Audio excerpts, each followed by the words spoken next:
என்னடா உன் அடிச்சு அவங்க ஒன்னனுக்கு ரத்தம் கொதிக்குமாமே, இப்ப அடிக்கிற எங்க கொதிக்குதுன்னு பாக்கலாம்.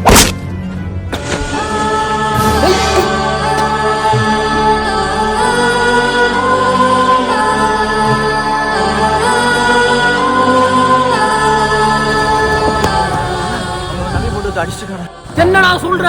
சொல்றது கேட்கலையாடா செவிட்டு பயலு.